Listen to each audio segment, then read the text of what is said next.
Hello, my name is Abdul Mukit. I'm a research assistant at University of Oklahoma, and over the past 1 year, my research topic has been on pose estimation. So here I'm going to present my work on real-time pose estimation in surgery. So in this presentation, first I'm going to introduce to you the topic of this presentation. What do I mean by pose estimation, and what's my objective? Then I'm going to talk about the challenges that I faced over the 1 year, various challenges, and then the current state of my research and the future direction. So as for introduction, this is the object that I'm after. I want to detect the pose of this tool. This tool is called cautery pen. It is a widely used tool by surgeons. It's a knife-like, a pencil-like tool. So what do I mean by pose estimation? So if you have, let's say this is your target object and this is your camera. By pose, 60 degree of freedom pose of this object, I mean the X, Y and Z location of this object and the roll, pitch and yaw of this object with respect to the camera coordinate in here. So in other words, you may say that I'm trying to detect the 3D bounding box surrounding my target object. If you can find the 3D bounding box given just the plain RGB image, if you can find this 3D bounding box, from there you can find out these 6 parameters. As a result, you get your 6 degree of freedom pose of your object. So this is what I'm after. My research is on. I'm trying to detect the 6 degree of freedom pose for my tool, which is the cautery tool. Now I'm going to talk about a little bit about deep learning, how deep learning is used. So as we know, deep learning requires a huge amount of data set for training. So for example, if you want to train a neural network that is able to distinguish between cats and dogs, first you will have to label thousands of images as cats and thousands of images as dogs. You have to feed it to use this image to train the neural network, and once trained, it can now detect, given a test image, it can detect the correct answer. Now if you expand this idea to object detection, now only giving the tag of the object is not enough. You will also have to give a 2D bounding box along with the tag. So in other words, you will have to give 4 points, you will have to give 4 additional points along with the tag of the object. Now if you expand this idea even more, instead of 2D bounding box, if you now annotate a 3D bounding box in your image around your target object, now you have pose annotated data set, pose annotated images. But the question is, how do you generate these images?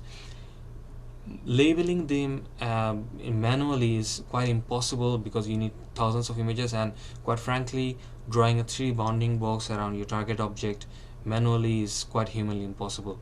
So this gave us the first challenge. So traditionally, so now I'm starting to talk about the challenges. So traditionally what people do is that they use sort of a marker field beneath the target object, and they place the target object in the center, and from the marker fields they can back calculate the pose of the objects. Some other techniques use some sort of camera rig in here, but which basically semi-automates the process, but which still requires a huge amount of manual labor. As you need like thousands of images for you will need a huge amount of time for collecting the data, cleaning the data set, and do post-processing like generating masks for the image, and all this requires huge amount of time. Another challenge with this traditional method is that you need for our application especially, you will need examples where this sort of lighting condition can be generated. So let's say that as you can see in here, this part is very bright and other parts are very dark, so you need to recreate this sort of lighting conditions, which is very hard to do for thousands of images using even the semi-automated camera rig. And this horror is multiplied when you think about how many objects we have to include in the system. So for each additional object, you will need to go through that entire process every time. So this really is not practical. So the solution that we used was, we resorted to doing the data collection not in the real world, rather in the virtual world. So we use this software, something called NDDS, which is NVIDIA Deep Learning Data Synthesizer. It's basically a virtual world where you can load your 3D scan of your target object or 3D CAD model of your target object, then you can take thousands of images in minutes. And the best part is that while taking the images, you can change the lighting environment, you can change the other properties like the background, anything, or even the color of your target object, texture of your target object randomly without any effort. So within just 15 minutes you can end up with 60,000 images with whatever randomization you want for in your data set. So this is what we resorted to. Now the authors of NDDS produced this pose estimation algorithm, which is called DOPE, which stands for Deep Object Pose Estimation. This is a state-of-the-art pose estimator, and we decided to use this mainly for our research so that we can focus on eliminating other problems, not just about the concept of pose estimation and its mathematics. So this is a demo provided by the original authors, which should give you a very good idea about what DOPE is and how pose estimation works and how NDDS works.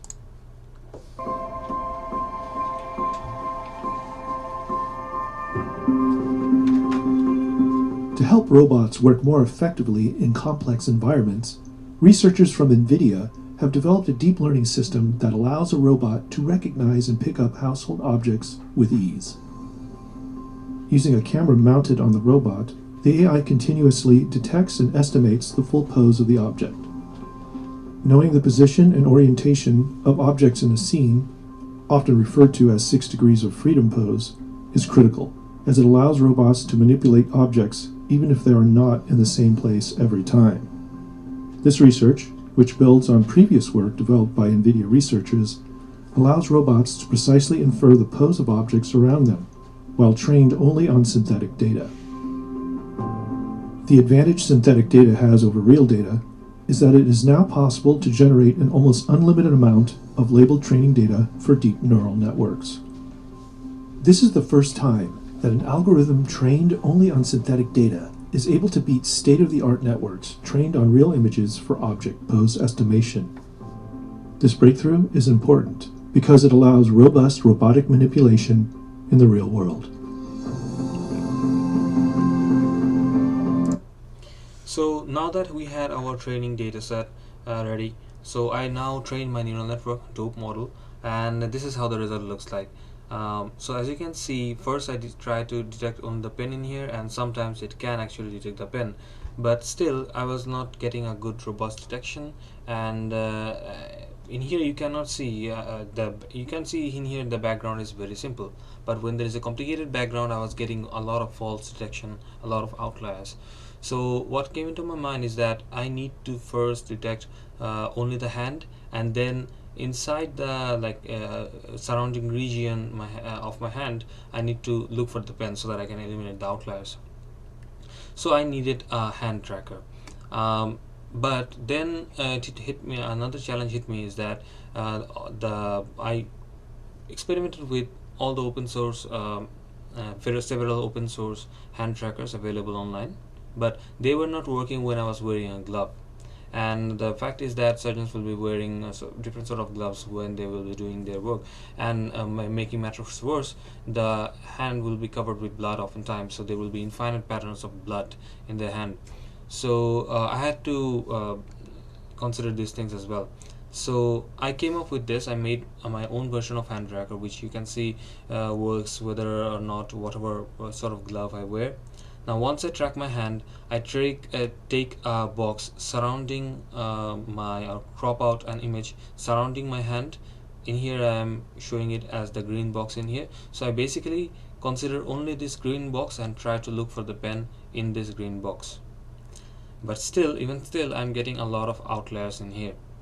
So it was not working. Just to give you an idea how I expected it to work, in here I'm holding a object for which the network has been very well trained by the original authors. So I'm using the network trained by the original authors. In here first I'm detecting the hand, then I'm cropping out this green part in here, this box, and looking for the object in here, and it's working pretty well. But it was not working for my pen in here. So while addressing this hand tracking problem and other things, I was also trying to address the problem of extreme lighting. So as you can see in here, I have a very bright light setup in here, and which is focusing in here, and all the features in here is bleached out. My hand tracker works outside this region of interest, but whenever it is inside the region of interest, my hand stops working.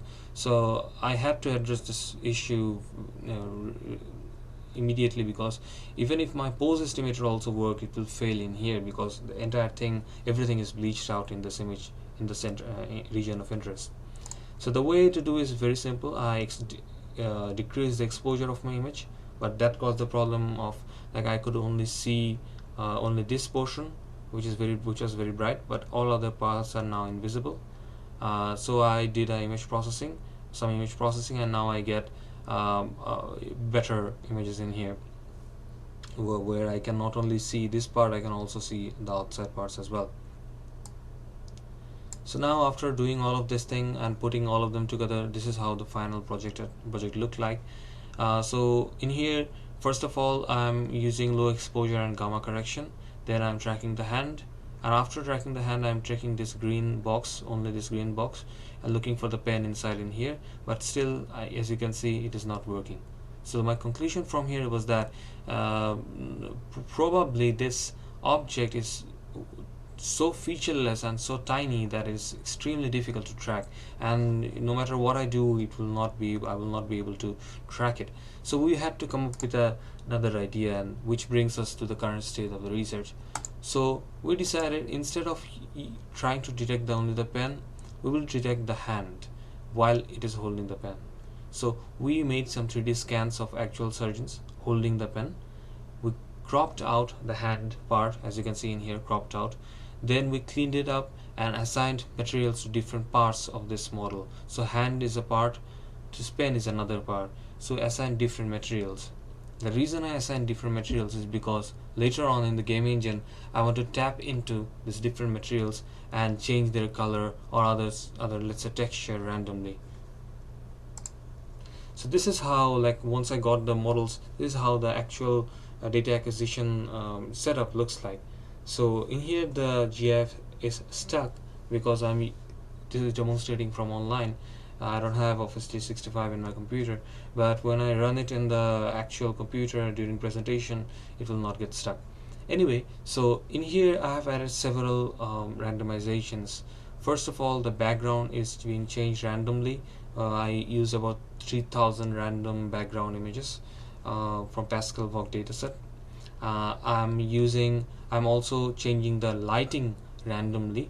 I'm changing the color of the glove randomly.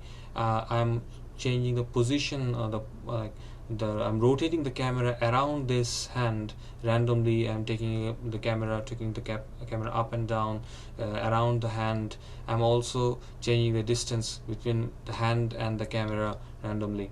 So all of this randomization should provide me a lot of randomization, so that my finally trained model would become very robust.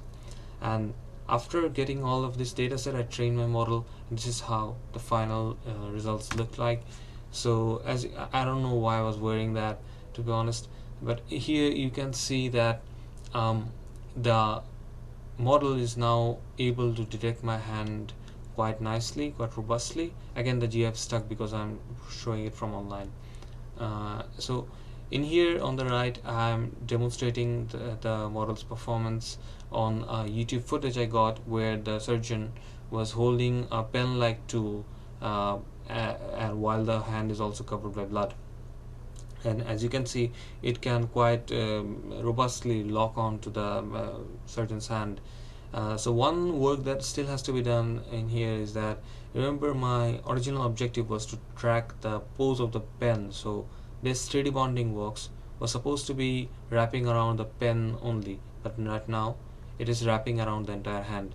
So this is something for the future I have to work on, how to basically customize this NDDS software and add the feature so that I can add a custom bounding box surrounding only the pen, while the entire object is also still my hand holding the pen.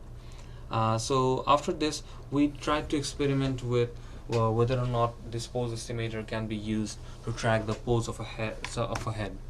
So we had some 3D scans of heads available, and we used them the same manner to generate several thousand images, training images, and this is how the result looks like on my computer. So I can easily track the pose of the head in here as well. So this was the work so far with the pose estimator over the 1 year, and now about the future direction. So first things we need to do is that we need to come up or customize the NDDA software so that I can add a custom bounding box surrounding only the object of interest for me. So in here, so for our case, although the target object that I'm loading inside the software is the hand holding the pen, right now the 3D bounding box is being generated automatically around the entire hand, but I need to customize the software so that this automatic bounding box generation can be stopped, and instead I can set the bounding box surrounding only the pen, and later on everything else is automatic. So that's the thing that we want to do next. And the another thing we are very excited about is Windows Mixed Reality, in which we want to use Microsoft HoloLens. And this is a small video on which should give you a very good idea about what mixed reality is and how useful it can be. Image-guided therapy is modern-day surgery without the incision.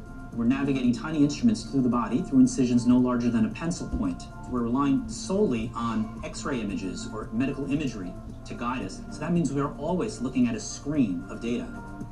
With HoloLens, we can take it to the next level. We are a leader in image-guided therapy, and with Azurion we created an industry-leading platform that customers really love. What's really cool about it is we've leveraged novel touchscreen technology to create a very powerful working spot for the physician. Our ultimate goal is to help doctors do procedures better, to help them innovate the procedure. With HoloLens, we can create a completely different experience, a working domain which is really tailored around the needs of the physician. For complex procedures, physicians need to go from one screen to the other really rapidly. We can now get these screens to come in just by voice recognition, by eye tracking. This is all about efficiency. If patients are being treated and the procedure can be shortened, it's very beneficial for the patient. At Philips, we strongly believe that. So this has been a work over the past 1 year, and we are very interested in looking into mixed reality and trying to load these models inside HoloLens using ONNX, which stands for Open Neural Network Exchange. We're working with Unity 3D Game Engine to basically add these features of pose detection of the patient's head, or the pose detection of various medical tools inside the HoloLens. And this is something we are experimenting with, and we're very excited to see what mixed reality can bring into this research. So with that, I conclude my presentation and welcome any questions you have. Thank you.